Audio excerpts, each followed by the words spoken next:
Have you ever had that feeling where your body seems to be trying to tell you something, but your conscious mind just can't quite get the message? Well, that's exactly what we're digging into today.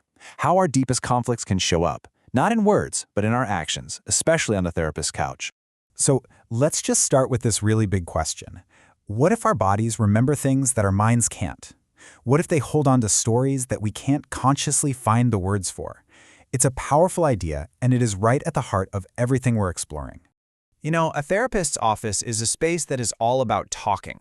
But some of the most profound, most important stories that unfold in that room are never actually spoken out loud. They're acted out. And that's the puzzle we're here to unpack. Okay, so let's jump right into our first section, actions on the couch. We're going to zoom in on what happens when these nonverbal stories start playing out right there in the middle of a therapy session.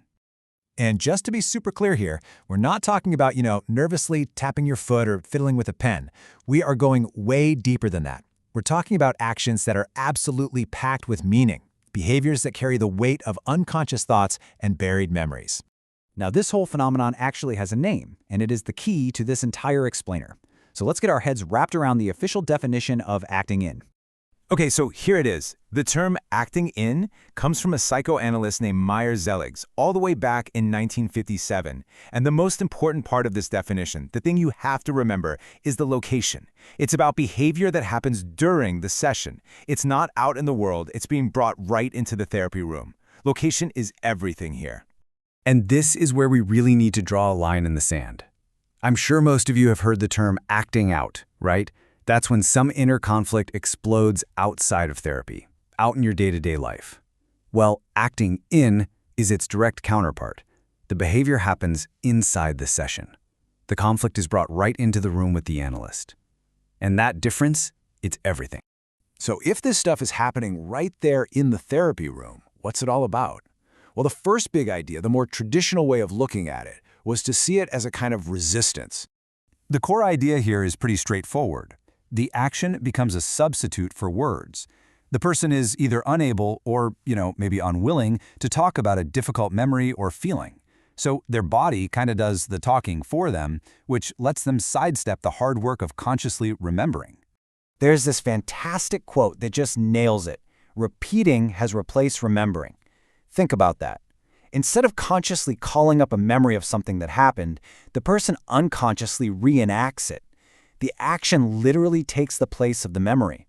And this can show up in all sorts of ways, from tiny little bodily movements and shifts in posture to much more complex behaviors. But in this view, they're all doing the same thing, expressing repressed memories or feelings toward the analyst. Basically, they're all ways of not saying something. Okay, but here's where things get really, really interesting. This one question changes the entire game. What if the person isn't resisting words? What if, for that specific memory, the words simply don't exist?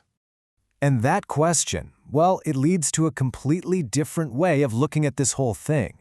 It shifts the thinking from seeing acting in as a barrier to seeing it as a vital, absolutely necessary channel to the past.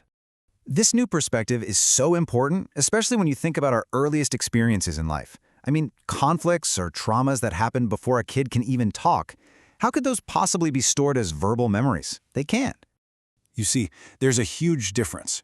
Most of our memories are mentalized. They're organized into stories structured by language.